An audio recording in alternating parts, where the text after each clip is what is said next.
Bismillahirrahmanirrahim. Assalamualaikum warahmatullahi wabarakatuh. Selamat pagi anak-anak, bagaimana kabarnya semua? Mudah-mudahan kalian semua dalam keadaan sehat walafiat. Oke, di materi hari ini kita akan mempelajari tentang cara menghitung kuantitas penduduk, meliputi angka kelahiran kasar, angka kelahiran umum, lalu angka kematian kasar, angka kematian berdasarkan kelompok usia, migrasi, pertumbuhan penduduk, dan proyeksi penduduk. Untuk mengawali, silakan baca doa masing-masing. Baca doa dipersilahkan. Baca doa selesai ya. Baik, kita mulai saja. Kita awali dengan cara menghitung angka kelahiran kasar. Sebelum kita masuk ke rumus, tentunya kalian harus tahu dulu, dalam ilmu penduduk atau demografi, kita wajib menguasai materi ini dan menguasai cara penghitungannya. Bagaimana sih kita tahu berapa banyak sih bayi yang lahir setiap tahunnya? Nah, ini bisa dihitung dengan menggunakan angka kelahiran kasar. Nah, kenapa disebut angka kelahiran kasar? Karena ini sifatnya tidak spesifik.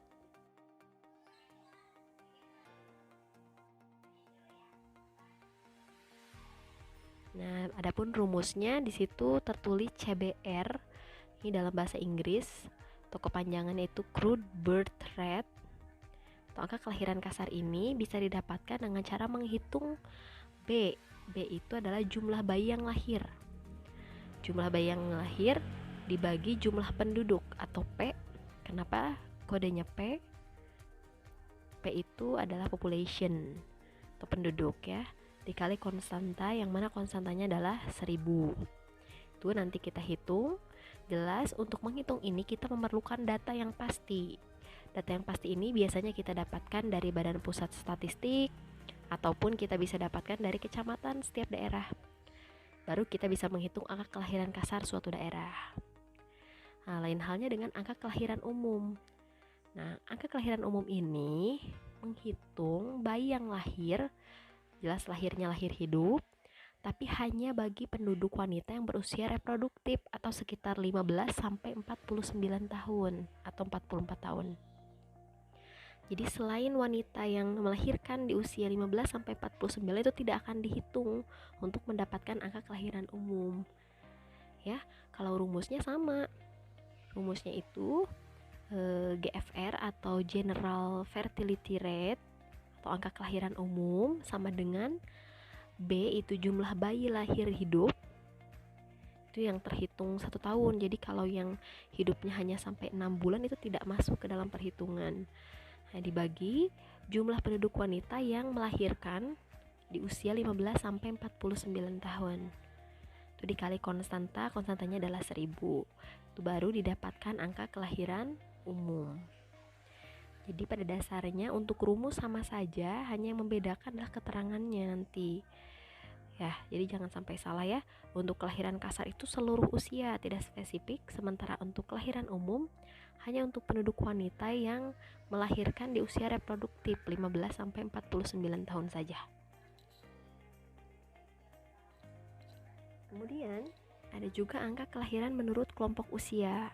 Nah, ini angka kelahiran menurut kelompok usia atau ASBR ini menunjukkan banyaknya kelahiran dari wanita pada suatu kelompok pada suatu tahun tertentu. Jadi ini biasanya ditanyakan nanti berapa sih angka kelahirannya pada wanita yang berusia 15 sampai 20 tahun saja misalnya. Apakah banyak? Berarti artinya kalau 15 sampai 20 tahun sudah melahirkan, berarti kita bisa simpulkan banyaknya pernikahan dini gitu.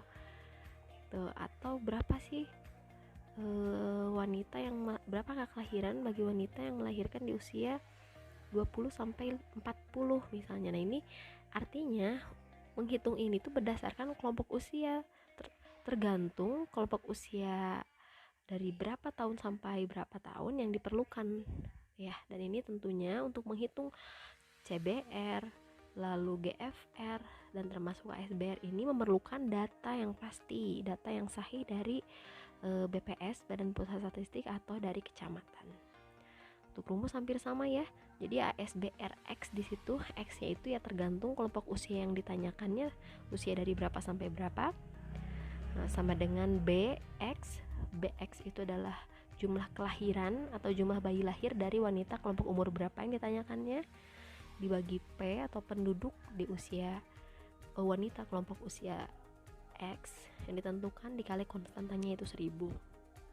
Jadi pada dasarnya menggunakan dasar rumus B per P dikali K konstanta ya, tapi yang membedakan hanyalah keterangannya. Keterangan yang akan dimasukkan pada rumusnya. Penjelasan mengenai kelahiran. Dan di sini ada contoh soalnya. Ini contoh soal kebetulan yang ibu masukkan adalah contoh soal untuk angka kelahiran kasar. Di sini penduduk negara P pada pertengahan tahun 2000 sebanyak 40.000 jiwa. Sementara jumlah kelahirannya sebanyak 1.200.000 jiwa. Maka jumlah angka kelahiran kasar atau CBR negara tersebut. Nah, ini ingat lagi tadi, karena yang ditanyakan angka kelahiran kasar, balik lagi rumusnya yaitu B per P kali K. B itu, kita ingat lagi, B itu adalah birth atau jumlah kelahiran, yang mana di soal jumlah kelahiran itu tertera 1.200.000 jiwa. Lalu yang dibutuhkan adalah P. P itu adalah jumlah penduduk. Nah, di situ di soal pun ada keterangannya bahwa penduduk negara P itu jumlahnya 40.000 jiwa. Nah, itu tinggal dimasukkan saja ke rumus.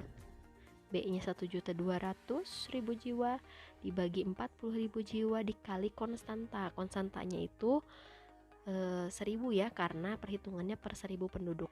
Dan hasilnya adalah 30 jiwa. Ini kan kebetulan hasilnya bulat. Bagaimana jika hasilnya berbentuk desimal, misalnya 17,4? Nah, ini harus dibulatkan karena jiwa itu menyangkut orang, berarti ya orang itu atau manusia itu tidak ada koma-komanya atau tidak ada desimal untuk desimal. Jadi jumlahnya harus dibulatkan terlebih dahulu, baru kita bisa buat kesimpulan. Nah, karena hasilnya 30 jiwa ya yang tertera di soal, maka artinya apa? Artinya terdapat 30 kelahiran per 1000 penduduk. Nah, 30 kelahiran ini termasuk tinggi, rendah, atau sedang sih? Kalau per 1000 penduduk ternyata 30 kelahirannya termasuk sedang. Jadi di atas 30 baru disebut tinggi, di bawah 20 disebut rendah. Seperti itu cara menghitung angka kelahiran kasar.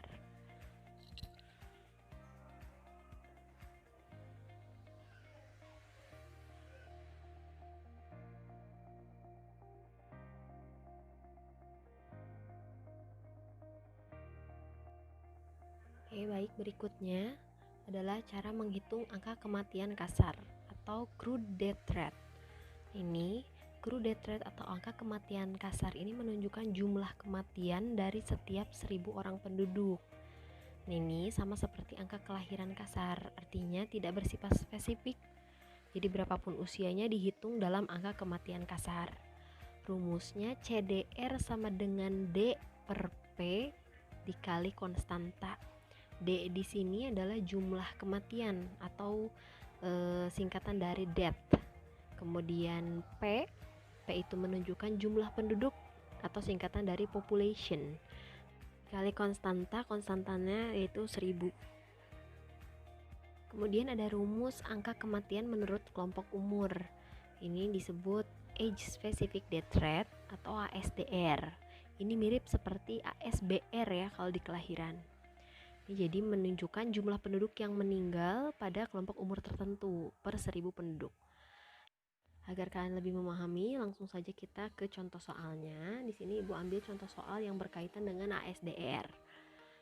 Jadi di soal, pada pertengahan tahun 2010 di kota X, jumlah penduduk yang berumur 10 sampai 14 tahun berjumlah 50.000 jiwa. Kemudian jumlah kematian penduduk yang berumur 10 sampai 14 tahun itu 3.000 jiwa. Berapa ASDR usia 10 sampai 14 tahun? Ini jika di soal tidak ditanyakan ASDR pun sebetulnya kita langsung bisa menebak karena di situ ada kelompok usia tertentu. Berarti di sini yang ditanyakan jelas ASDR bukan CDR. Karena ada keterangan usianya ya. Sementara CDR kan tidak spesifik, usianya tidak disebutkan. Nah, penyelesaiannya langsung saja. Rumusnya kan Ibu bilang hampir sama. Ya. Death per P dikali 1000. Jadi death atau kematiannya berapa di situ jumlahnya, yang usia 10 sampai 14 itu adalah 3000 jiwa. Dimasukkan ke rumus, dibagi population atau jumlah penduduk. Nah, jumlah penduduk yang berusia 10 sampai 14 tahun itu jumlahnya 50.000 jiwa. Tinggal dikalikan konstanta, kita hitung hasilnya adalah 60 jiwa. Langsung kita simpulkan, jangan lupa disimpulkan. Kesimpulannya yaitu jumlah penduduk umur 10 sampai 14 tahun yang meninggal atau mati ternyata ada 60 orang. Nah, ini tergolong kriteria tinggi. Berikutnya masih berkaitan dengan angka kematian. Masih ada satu rumus lagi berkaitan dengan angka kematian bayi atau AKB. Dalam bahasa Inggrisnya Infant Mortality Rate atau IMR. Nah, jadi IMR ini menghitung jumlah bayi yang mati per 1000 bayi yang lahir hidup. Jadi perbandingannya adalah bayi yang hidup. Nantinya IMR ini dapat digunakan untuk mengetahui tingkat kesehatan masyarakat. Jadi, disebut tingkat kesehatannya baik jika sedikit bayi yang mati. Dan sebaliknya, jika angka kematian bayinya tinggi, berarti tingkat kesehatan masyarakat itu masih rendah. Karena bayi itu sensitif terhadap lingkungan. Tingkat kesehatan bisa dilihat dari bagaimana bayi tersebut bisa bertahan hidup atau tidak, ya. Nah, di sini rumusnya IMR atau angka kematian bayi sama dengan D0 dibagi B dikali 1000. 1000 itu adalah konstanta. D0 itu adalah jumlah kematian bayi yang berumur kurang dari 1 tahun dibagi B itu dari kata birth, yang mana jumlah kelahiran per tahun atau jumlah bayi yang lahirnya. Langsung saja ini ke contoh soal. Di situ di contoh soal ada keterangan di desa A pada tahun 2019 telah terjadi kelahiran 160 bayi. Sementara dari jumlah tersebut ada 20 bayi yang meninggal. Hitunglah angka kematian bayi di desa A atau IMR-nya hitung ya. Pembahasannya berarti kita ingat lagi rumus bahwa IMR itu rumusnya adalah D0 dibagi B dikali 1000. 1000-nya dari mana? 1000-nya konstanta ya, ingat ya. Nah, ini langsung saja masukkan IMR sama dengan D0-nya atau bayi yang meninggalnya berapa? Ada 20, masukkan 20 per B-nya atau birth atau kelahirannya ada berapa? Ada 160 bayi. Jadi 20 per 160 dikali 1000 sehingga hasilnya adalah 125. Langsung disimpulkan, jadi IMR di desa A itu sebesar 125, atau artinya terjadi kematian bayi sebanyak 125 jiwa per 1000 kelahiran. Jadi tergolong tinggi, ini kriterianya. Jika IMR-nya kurang dari 35 jiwa tergolong rendah. Jika IMR 35 sampai 75 jiwa itu tergolong sedang. Jika IMR-nya 75 sampai 125 itu tergolong tinggi, dan jika lebih dari 125 itu tergolong sangat tinggi. Mudah-mudahan bisa kalian pahami ya. Baik, selanjutnya kita akan membahas mengenai migrasi. Tentunya istilah migrasi ini tidak asing lagi bagi kalian. Mungkin dari berita atau mendengar dari teman atau dari orang tua atau dari manapun, ini sering sekali menggunakan istilah migrasi ya. Migrasi ini bisa kita artikan adalah perpindahan penduduk. Ini sifatnya menetap atau permanen. Biasanya dari satu tempat ke tempat lain. Itu melampaui batas administrasi suatu wilayah. Jadi misalnya dari kota A ke kota B. Itu disebut migrasi. Migrasi ini merupakan bagian dari mobilitas penduduk. Nah, untuk migrasi ini terbagi menjadi beberapa macam. Ada migrasi masuk. Nah, migrasi masuk ini berarti berkaitan dengan masuknya penduduk dari suatu daerah ke tempat tujuan. Lalu ada migrasi keluar, artinya adanya perpindahan penduduk keluar dari daerah asalnya. Lalu ada angka migrasi neto. Kalau migrasi neto ini perhitungan, mulai masuk ke perhitungan. Jadi banyaknya migrasi masuk dikurangi migrasi keluar. Jadi migrasi masuk dikurangi migrasi keluar itu menghasilkan migrasi neto. Manfaatnya apa sih untuk mengetahui migrasi neto ini? Manfaatnya itu untuk mengetahui apakah suatu kabupaten atau kota ini memiliki daya tarik tidak bagi penduduk wilayah sekitarnya. Jadi jika migrasinya hasilnya positif, berarti kota tersebut disenangi, artinya banyaknya migrasi yang masuk ke kota tersebut. Sementara jika minus atau negatif migrasi netonya, maka kabupaten atau kota tersebut kurang disenangi atau terlalu banyak jumlah penduduk yang keluar. Nah, ini biasanya nanti digunakan oleh stakeholder tertentu atau oleh pemerintah untuk melakukan perencanaan pembangunan di wilayahnya supaya menarik hati penduduk yang masuk ke wilayah tersebut. Seperti itu. Lalu ada migrasi bruto. Nah, sementara migrasi bruto ini menunjukkan banyaknya kejadian perpindahan. Ini sama berkaitan dengan perhitungan lagi. Jadi untuk mengetahui migrasi bruto, kita harus menjumlahkan migrasi masuk ditambah migrasi keluar. Nanti hasilnya dibagi jumlah penduduk tempat asal ditambahkan dengan jumlah penduduk tempat tujuan. Baru kita bisa menghasilkan migrasi bruto. Seperti itu.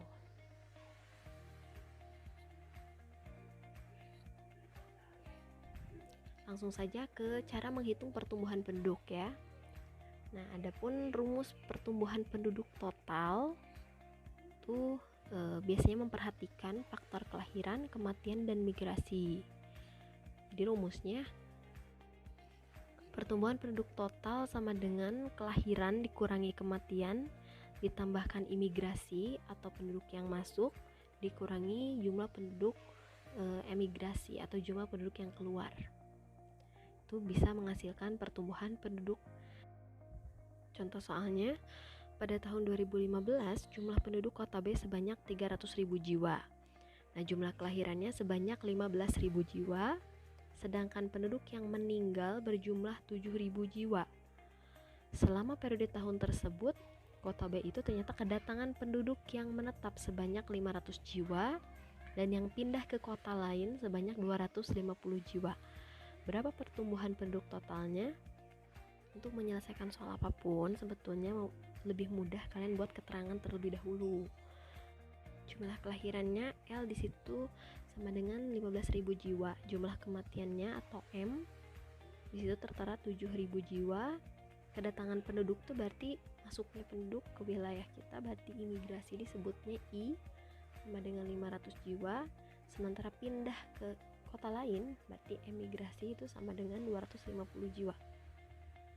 Sehingga dihasilkan 300.000 itu penduduk nolnya ditambah lahirnya itu 15.000 dikurangi matinya 7.000 ditambahkan imigrasi 500 dikurangi emigrasi 250. Tinggal kita hitung saja, ini perhitungan yang masih simpel. Dihasilkan pertumbuhan penduduk totalnya yaitu 8.250 jiwa. Yang artinya pada tahun 2015 penduduk kota B itu bertambah sebanyak 8.250 jiwa. Sehingga jumlah totalnya yaitu 308.250 jiwa.